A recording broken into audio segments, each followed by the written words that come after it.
Gracias, Walter. Un saludo muy especial, Walter, y a saludar a su esposita también y a cada uno de ustedes desde la distancia. Algunos con los cuales ya nos conocemos por escuelitas, por ahí veo a Benjamín. Qué grato verte, hombre. Otro seguramente el rostro iba a ser familiar y escucho algunos de Pereira, Manizales. Eh, de pronto les doy una tarea de oración. Estoy en ese plan de pasarme a vivir los últimos años por allá de esta región y de pronto impulsar escuelitas de ahí hasta la región que ha sido eh, penetrada por los jinetes del apocalipsis como es el Cauca, con tanta violencia y tanta muerte. ¿Cuánto me gustaría trabajar con ustedes, escuelitas, en esa región? Pero bueno, aquí estamos con este reto. Muchas gracias, Walter, por arriesgarse. Espero que te vaya bien con este invitado. Hay una palabra con la cual quiero iniciar este tiempo: deshumanizado, deshumanizada. Y es definido en el diccionario como la persona que está privada de, que está carente de, escasa de cualidades humanas, así lo define el diccionario. También es deshumanizada la persona que está siendo controlada, dominada, utilizada y forzada de mala manera. Por ejemplo, un esposo que maltrata a su esposa tiene a su esposa deshumanizada. Todo lo que es la explotación sexual, eso es, a estas personas están en un perfil de deshumanizados. Y todos nosotros sabemos que el hombre de hoy, si la palabra deshumanizada está relacionada con escasez, con carente de, con privada de, nosotros sabemos que al hombre de hoy le escasea todo. Su interior parece a veces a los estantes de ciertos centros comerciales. Si ustedes van a Cuba, encontrarán que allí esos centros comerciales le escasea todo. Y al hombre de hoy le escasean absolutos, le escasean valores, le escasean principios. Su vida carece de sentido, de significado, de trascendencia, de sacrificio, a tal punto que preferimos la palabra fácil y rápido, porque nos da miedo el compromiso, especialmente a los hombres. Hay una nueva generación que se está levantando que no asume la responsabilidad del matrimonio. Prefieren la unión libre o prefieren matrimonios desechables. Por esta razón se habla hoy en día, hay un psicólogo español que habla del hombre deshumanizado, porque está carente de todo. La pregunta que me gustaría que reflexionáramos a la luz de un texto de Lucas es cómo volverle la dignidad, cómo devolverle la humanidad a un ser humano que el día de hoy está deshumanizado.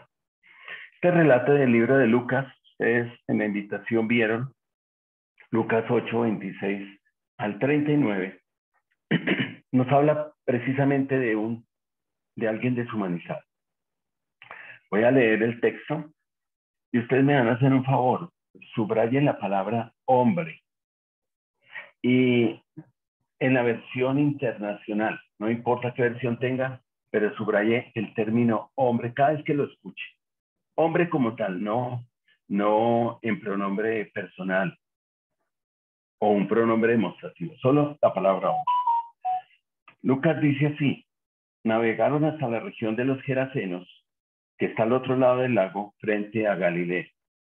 Al desembarcar Jesús, escuchen esto, un endemoniado que venía del pueblo le salió al encuentro. Hacía mucho tiempo que este hombre no se vestía, tampoco vivía en una casa, sino en los sepulcros. Cuando había Jesús, dio un grito, se arrojó a sus pies Entonces exclamó con fuerza: ¿por qué te entrometes, Jesús, Hijo del Dios Altísimo? Te ruego que no me atormentes. Es que Jesús le había ordenado al espíritu maligno que saliera del hombre. Se había apoderado de él muchas veces, y aunque le sujetaban los pies y las manos con cadenas y lo mantenían bajo custodia, rompía las cadenas y el demonio lo arrastraba a lugares solitarios. ¿Cómo te llamas?, le preguntó Jesús. Legión, respondió, ya que había entrado en él muchos demonios. Y esto les explicaban a Jesús que no los mandara al abismo. Voy a saltar, ustedes ya conocen la historia, pero quiero ir al versículo 35, después de la liberación. Y la gente salió a ver lo que había pasado. Llegaron a donde estaba Jesús y encontraron sentado a sus pies al hombre de quien habían salido los demonios. Cuando lo vieron, vestido y en su sano juicio, tuvieron miedo. Los que habían presenciado estas cosas le contaron a la gente cómo el endemoniado había sido sanado. Entonces toda la gente de la región de los Gerasenos le pidió a Jesús que se fuera de allí, porque le habían entrado mucho miedo. Así que él se subió a la barca para irse. Ahora bien, el hombre de quien habían salido los demonios le rogaba que le permitiera acompañarlo, pero Jesús lo despidió y le dijo: vuelve a tu casa y cuenta todo lo que Dios ha hecho por ti. Así que el hombre se fue y proclamó por todo el pueblo lo mucho que Jesús había hecho por él. Padre, te ruego que tu palabra siembre lo que tenga que sembrar en esta mañana en nuestro corazón y arranque lo que tenga que arrancar. Enséñanos, instrúyenos, corrígenos. En el nombre de tu Hijo amado. Amén. Vuelve a tu casa y cuenta todo lo que Dios ha hecho por ti. Tal vez la intención de esta mañana con ustedes y la intención mía, poder contarles todo lo que Dios ha hecho por mí. Sin embargo, me gustaría hacerles preguntas. ¿Alguien marcó cuántas veces escuchó, subrayó el término hombre? 5. Eso, con los dedos puedes hacerlo. Es factible. 6. Muy bien. Al menos en la versión internacional aparece 7 veces, 7 el término hombre. Ahora, ¿cómo conocemos esta historia? El título habla de la liberación de un hombre. Miren sus títulos. Esta historia la conocemos es como el endemoniado. Es interesante. Pero lo que encontramos aquí es al hombre en completa deshumanización. Esta no es la historia del endemoniado. Esta es la historia de un hombre. Y Lucas quiere marcarnos que aunque el hombre esté en su peor condición, aún es el hombre. Es el creado por Dios. Es su creación. No importa la condición en la cual se encuentra. Aquí se quiere resaltar al hombre. Y es por él que vino. Fue por el hombre que Jesús vino. No por nadie más. En su peor condición. En una condición de poseído, endemoniado, deshumanizado.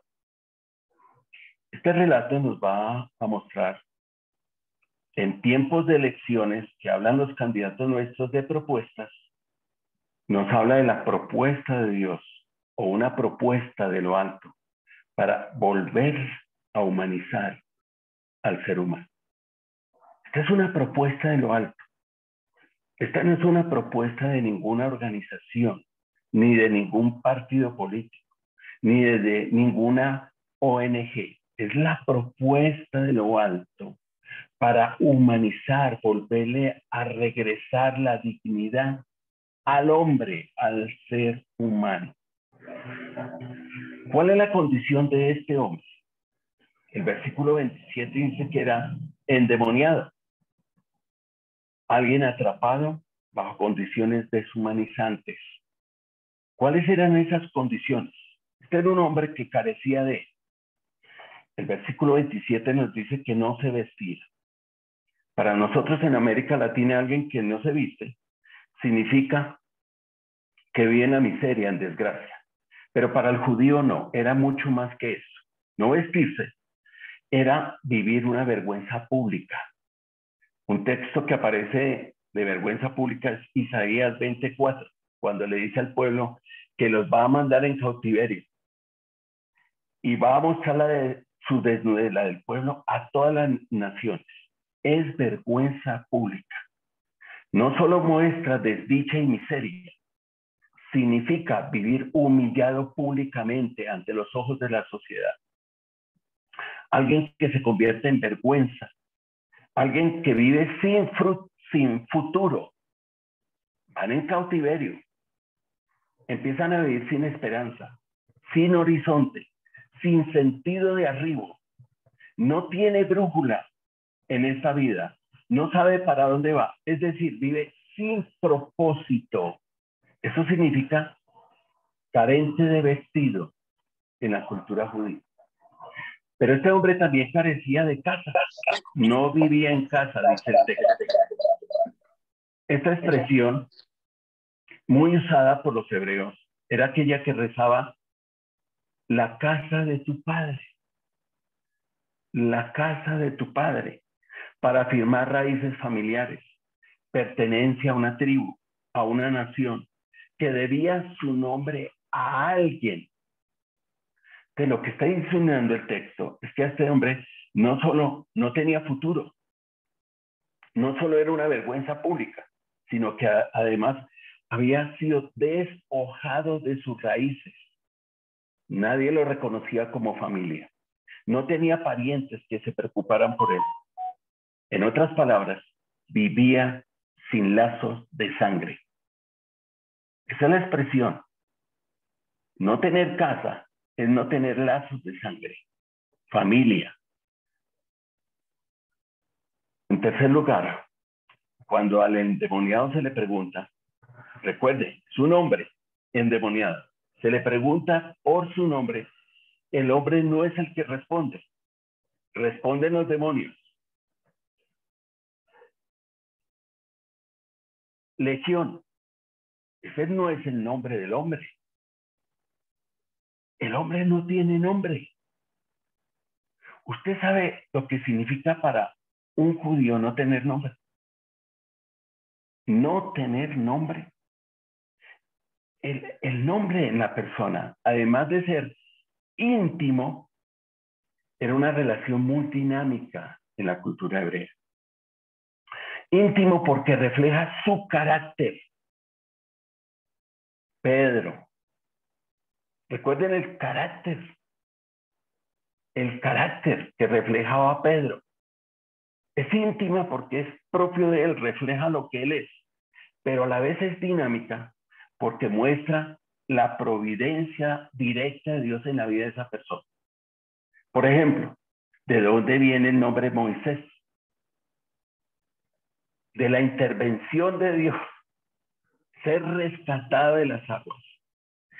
Siempre los nombres significan muchísimo la cultura hebrea. O está relacionado con su carácter o con lo que Dios está proyectando en la vida de él. Recuerden cuando le cambió el nombre Abraham por Abraham. Mostró el propósito que Dios tenía en la vida de él. Recuerden cuando Jacob luchó con Dios y le cambió el nombre por Israel. Noten bien que siempre muestra la intervención directa en la vida de esa persona, el nombre. Pero una persona que no tiene nombre, no solo pierde su identidad, pierde su humanidad. Porque al menos las cosas tienen nombre. Recuerde que uno de los detalles más importantes en la creación fue cuando Dios llama a Adán y le dice, póngale nombre. Póngale nombre. Y con ese nombre se quedaron. porque refleja lo que él es dentro de la creación. Pero este hombre no tiene nombre. Es peor que un animal. Es peor que una cosa, porque al menos las cosas, silla, mesa, vaso, tienen nombre. Pero él no tiene nombre. En cuarto lugar, dice el texto del versículo 29, que era arrastrado a lugares solitarios. A veces pasamos por encima estas expresiones, pero son muy importantes para el autor cuando lo registran. Tienen una intención. Ser separado, no tener lazos de sangre, ser humillado, no tener nombre, y ahora desplazado a lugares solitarios, separado de su familia, separado de sus amigos, de la sociedad, convertido en estigma, marcado, señalado como el endemoniado. Allá va el endemoniado. Allá va la prostituta. Allá va el drogadicto. Allá va el infiel. Allá va el adúltero. La sociedad se encarga en estigmatizar, marcar al ser humano. Le pone apelativos, le pone apodos, alguna forma de señalarlo. Esa es una manera de deshumanizar. Los apodos pueden ser lindos, pero ojo, cuando terminan suplantando su nombre, porque deshumaniza. Este hombre, arrastrado a lugares solitarios, se había convertido en antisocial, enemigo público. Nadie lo quería cerca y por eso no estaba cerca. Estaba desplazado en lugares solitarios, arrastrado a lugares solitarios. Este es el cuadro más denigrante de un ser humano. Vemos todas las intenciones de Satanás para con el hombre. Humillarlo públicamente, mostrarlo como un ser infeliz, donde un animal vale mucho más que él. La intención de Satanás es segregarlo y separarlo del entorno que le puede brindar cariño, bienestar, compañía y calor. ¿Qué hace la sociedad frente a un adicto? ¿Qué pasa con un adicto? ¿No termina segregado en su familia? ¿Separado de los que le aman? El enemigo por lo general no quiere que el hombre tenga lazos de familia, lazos de sangre, ni lazos sociales, que viva solo, aislado. Frente a un cuadro como este, ¿qué hace la sociedad? Pensemos frente a personas que son poseídas o sometidas, por ejemplo, por la droga. Una persona sometida a la droga es una persona deshumanizada.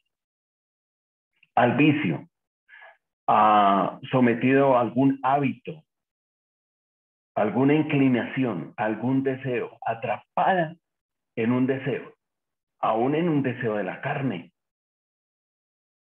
¿Qué hace la sociedad? ¿Qué hacemos nosotros como pastores? Miren el texto lo que dice, el 29. Estos son los esfuerzos de la sociedad. Le sujetaban los pies y las manos con cadenas. Por favor, por favor.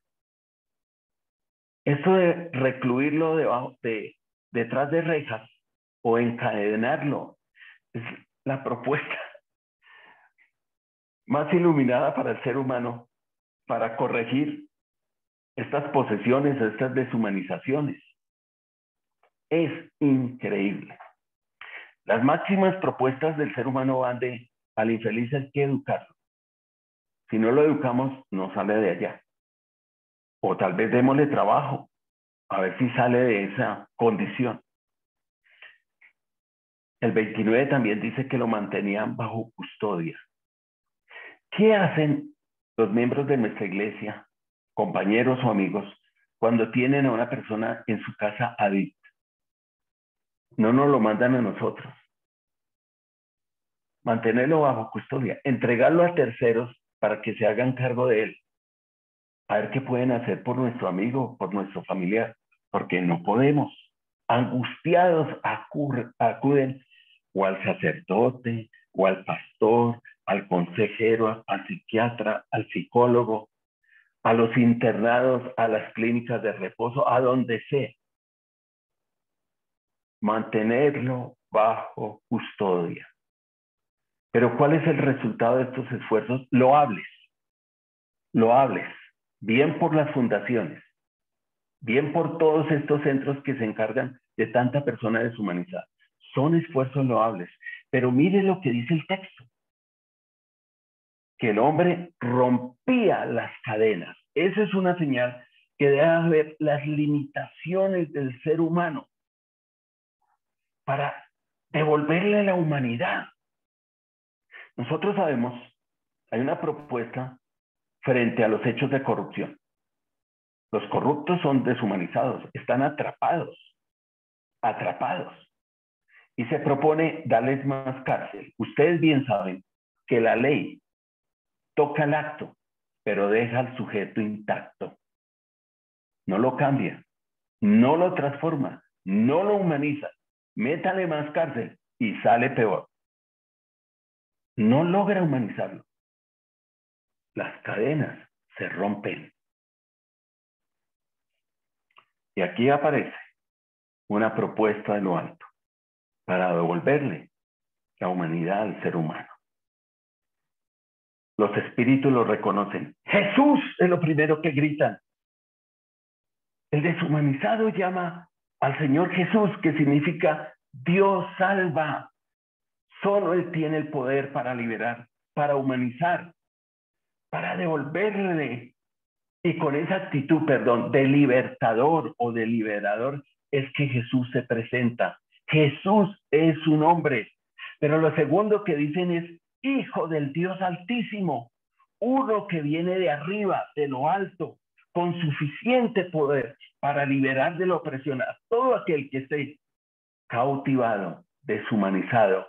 Hijo del Dios Altísimo, propuesta de arriba, no es propuesta terrenal, no es propuesta ONG de las Naciones Unidas, no viene del nuevo orden que hablan por ahí mundial. No, señores, esta es propuesta de arriba y lo reconocen los demonios al decir Hijo del Dios Altísimo, de arriba.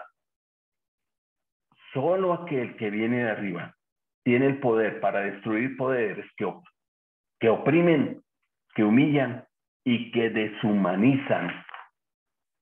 Pero no solamente los demonios lo reconocen, los resultados lo confirman. Miren el versículo 35b. Sentado a sus pies. Qué imagen tan preciosa. Después de no tener control en su vida, ahora tiene paz, descanso y reposo. Está sentada.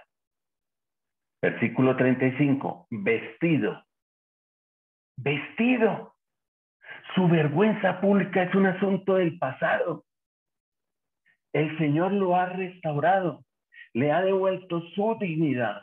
Le ha quitado la marca. Le ha quitado la estigma. Ahora está vestido, no desnudo.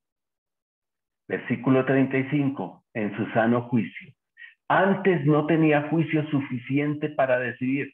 Otro decidía por él, lo llevaba a donde quería, a lugares solitarios. Ahora es autónomo y puede tomar decisiones responsables y por sí mismo. Y este es uno de los que más me fascina. 39a.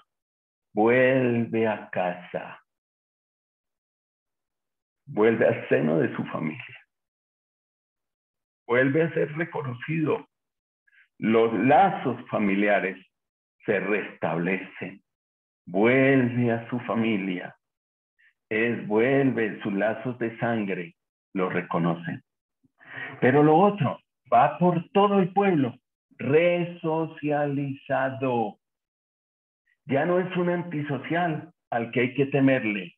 Vuelve al barrio, vuelve a sus vecinos. Ustedes se pueden imaginar ese encuentro con sus vecinos. Ay, hermano, yo he visto esto muchas veces.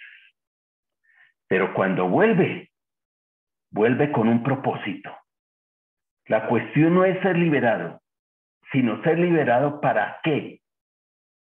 Salir no es suficiente. Que me devuelvan la dignidad y la humanidad no es suficiente.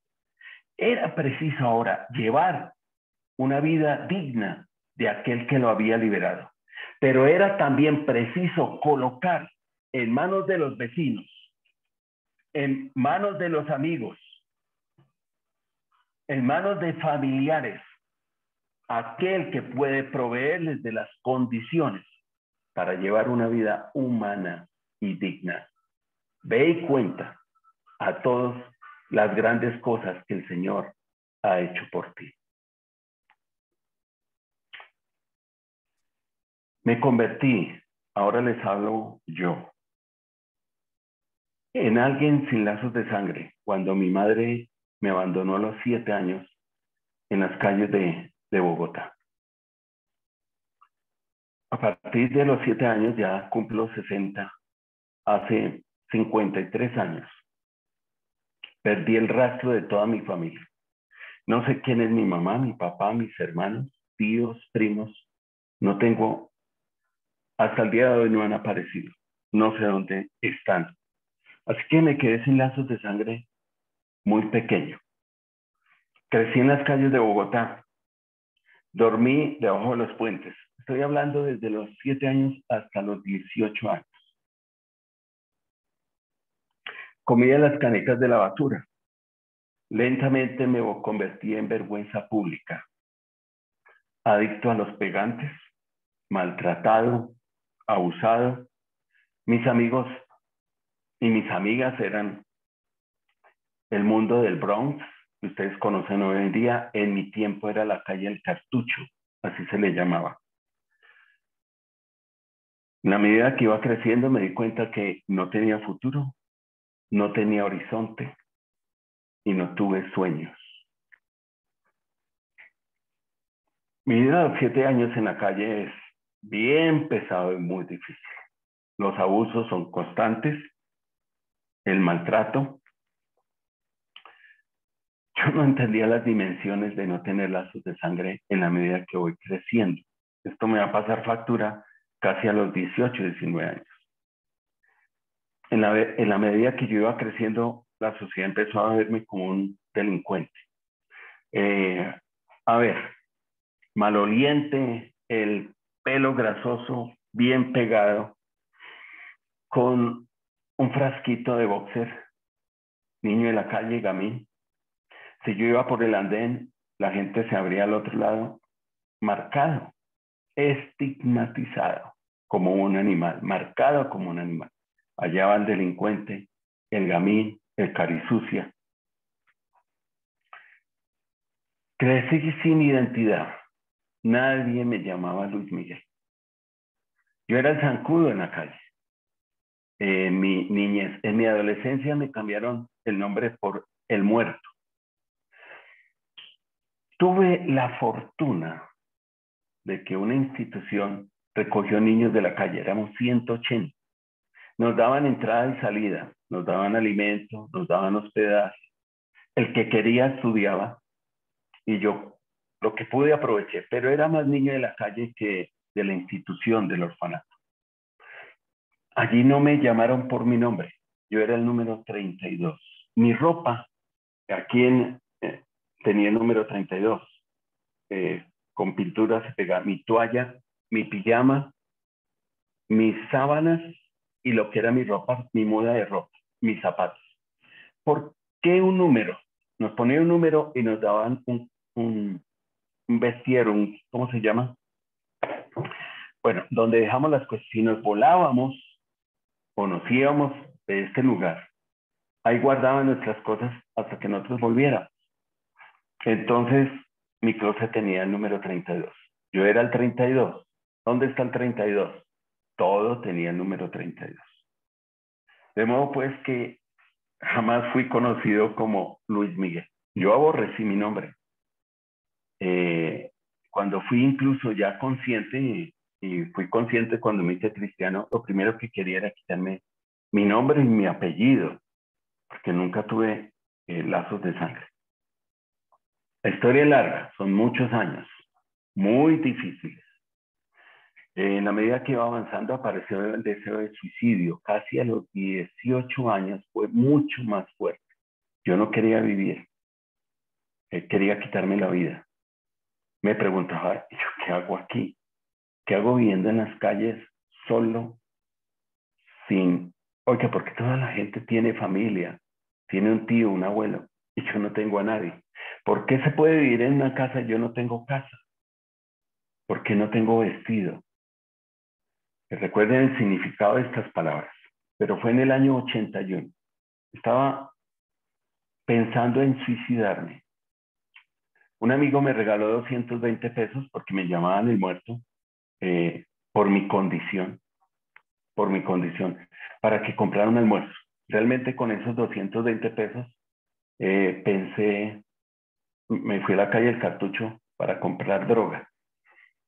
Pero en ese instante, en el año 81, no estaba viviendo en la calle.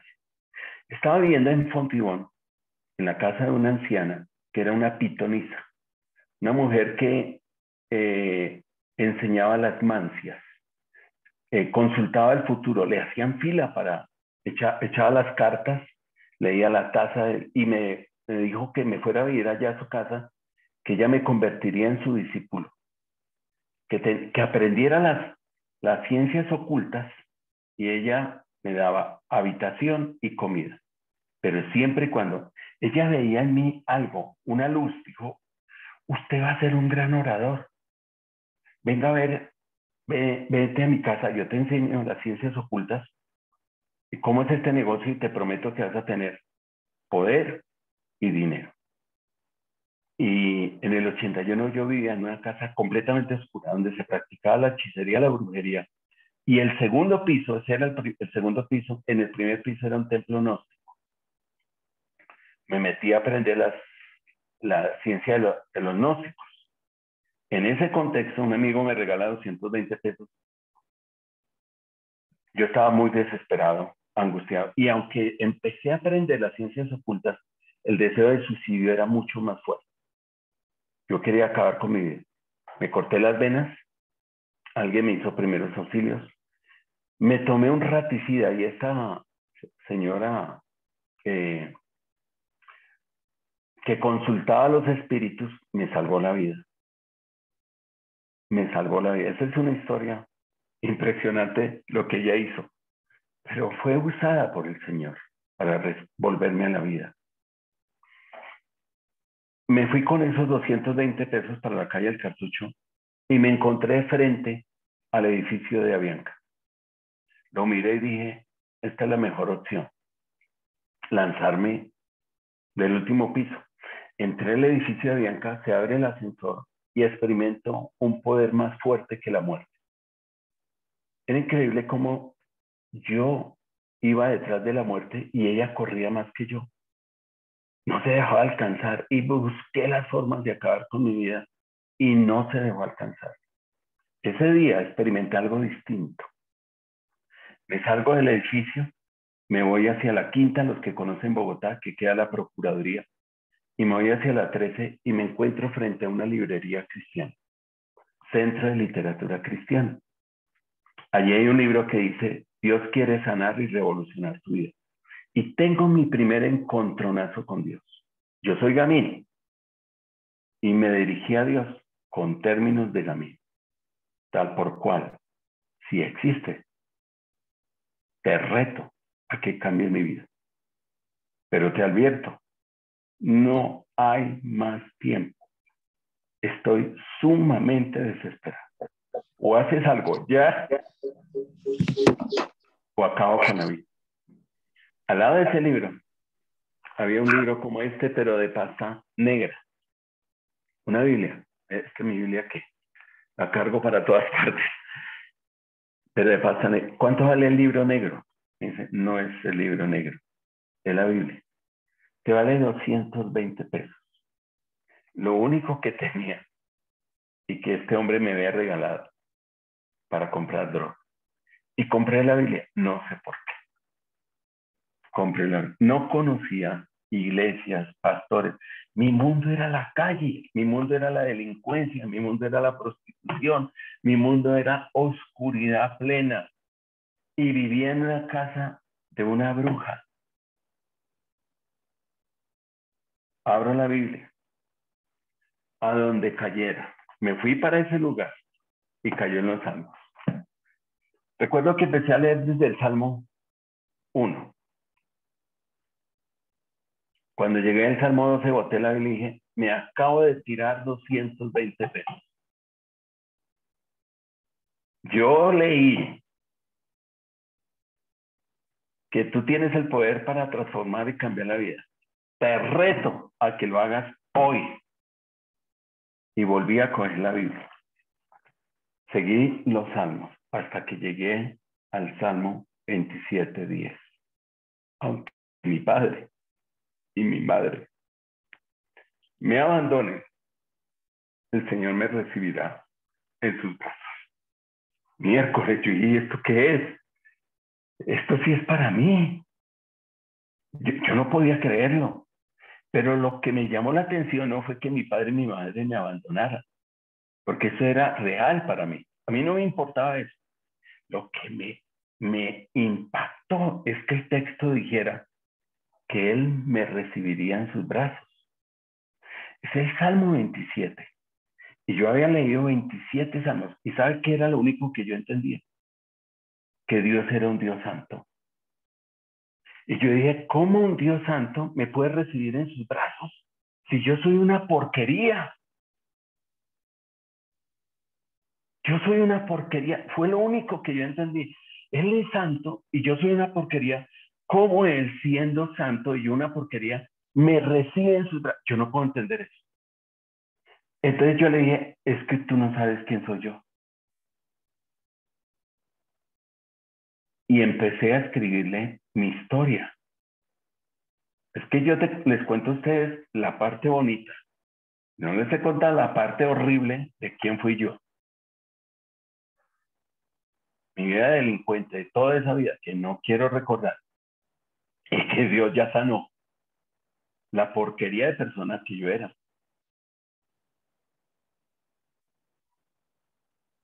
Seguí leyendo los salmos. Adivinen dónde paré.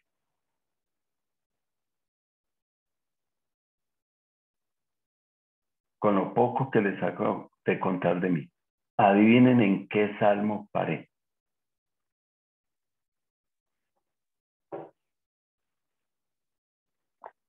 Salmo 32. Mi nombre.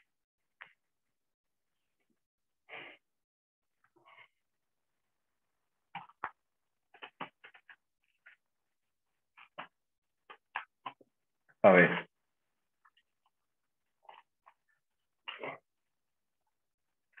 Ese es mi nombre. Y el Señor se adaptó para llamar mi atención. Dichoso aquel a quien se le perdonan sus transgresiones, a quien se les borran sus pecados. Dichoso aquel a quien el Señor no toma en cuenta su maldad y en cuyo espíritu no hay engaño. Mientras guardé silencio, mis huesos se fueron consumiendo por mi gemir todo el día. Mis fuerzas se fueron debilitando, desvaneciendo como el calor de verano, porque de día y de noche tu mano pesaba sobre mí. Pero te confesé mi pecado, no te oculté mi maldad. Me dije, voy a confesarte mis transgresiones, voy a confesar mis transgresiones al Señor. Y tú perdonaste mi maldad y mi pecado. Por eso los fieles te invocarán en momentos de angustia. Caudalosas aguas podrán desbordarse, pero a ellos no los alcanzará. Tú eres mi refugio. Tú me protegerás del peligro. Pues, recuerden dónde estoy. Y me rodearás de cánticos de liberación. Caí de rodillas. Le pedí perdón al Señor. Y le dije, si hay algo que pueda entregarte, lo poca vida que tengo, te la entrego a ti. Haz lo que quieras con ella. No me importa que sea, pero haz lo que quieras con ella. Me rendí a los pies del Señor. Toda la noche. Fue la noche más maravillosa, escribiéndole, por favor, perdóname, libérame. Seguí leyendo los salmos. Esta fue una noche de salmos, extraordinario. Sin saberlo fue mi primera vigilia, hasta que llegué al Salmo 68, versículo 5. Ahora sí, estas palabras les presto toda la atención. Padre de los huérfanos y defensor de las vidas, es Dios en su santa morada. Dios da un hogar a los desamparados y libertad a los cautivos. Libertad a los deshumanizados. Libertad. Proclamé esa noche, pero dije en mi oración, nunca más vuelvo a decir que soy huérfano, porque ahora tengo un padre que me va a proteger, me va a cuidar, me va a dar dignidad, me va a humanizar. Le entregué mi vida al Señor, año 81. Y lo que ustedes están escuchando es en el hombre que Él se ha encargado de convertir. Rápidamente terminé mi primaria, terminé mi secundaria, fui al seminario de Medellín, terminé mi licenciatura en teología. Allí conocí a quien hoy en día es mi esposa. Estamos cumpliendo, escuchen por favor, 32 años de matrimonio. El 32, este año es fenomenal. Es fenomenal. El número 32. 32 años de matrimonio. Tengo 3 hijos. Tenemos 3 hijos maravillosos. Solo les digo a dónde ha llegado uno de ellos. Mi hija. Acaba de ganarse el premio a la latina más influyente en Filadelfia. Es la directora de comunicaciones de la alcaldía de Filadelfia de los Estados Unidos. Eso es lo que Dios puede hacer. Ya mi alegría no es mi alegría. Mi alegría es la alegría de mis hijos. El otro es criminalista, graduado en su maestría en Barcelona, vive en Barcelona.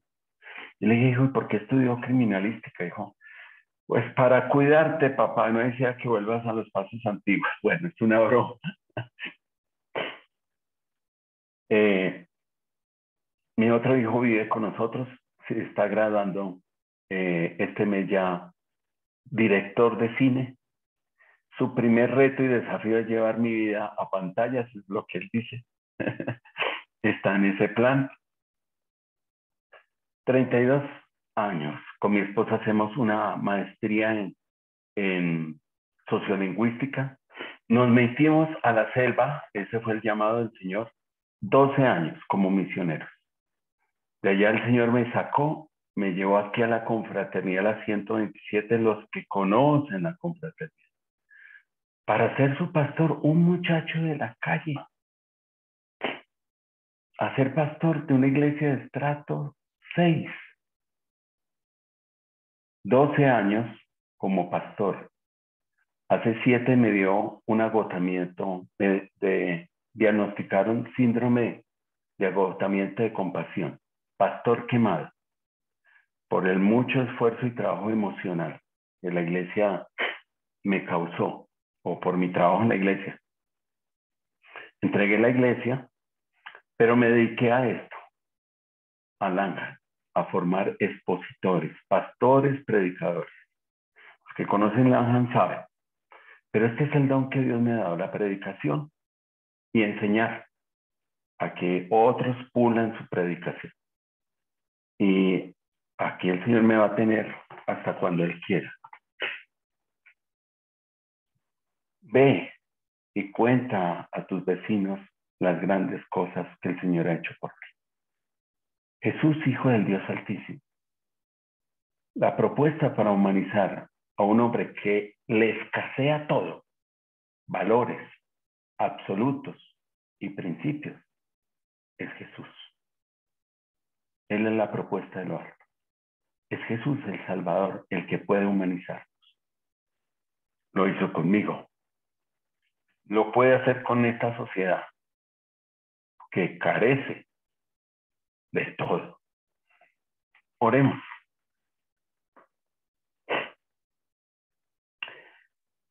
Ahí cada cual en silencio responda a esta pregunta. De la palabra. No tanto el testimonio, por favor, la palabra. ¿Qué te llevas de la exposición del texto? ¿Qué te llevas? ¿Qué te habló el Señor?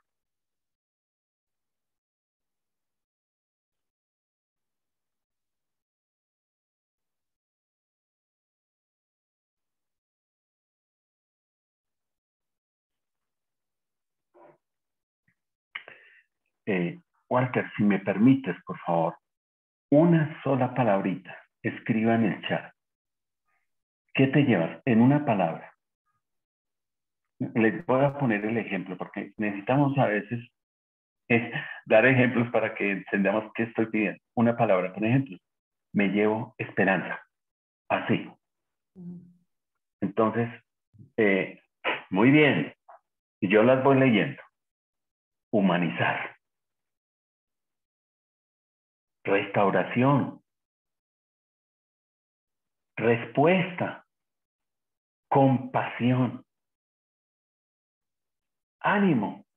Transformación. Reto. Compasión. Desafío. Misericordia. Amén. Amor. Identidad. Libertad.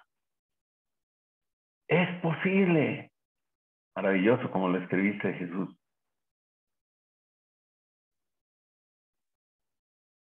Dignidad. Propósito.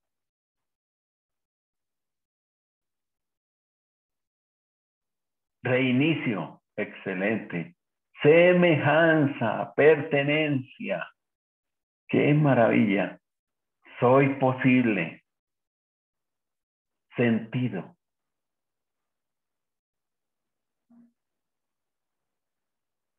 Vida. Paternidad de Dios. ¡Qué belleza! Creados a esperanza. No, qué maravilla. Vamos a dejar hasta ahí. Amor de Dios. Excelente. Qué maravilloso. Me alegro mucho. Aunque sea llevarse eso, por favor, guárdenlo en su corazón y conviértalo en parte de su vida. Que Dios los bendiga a todos ricamente.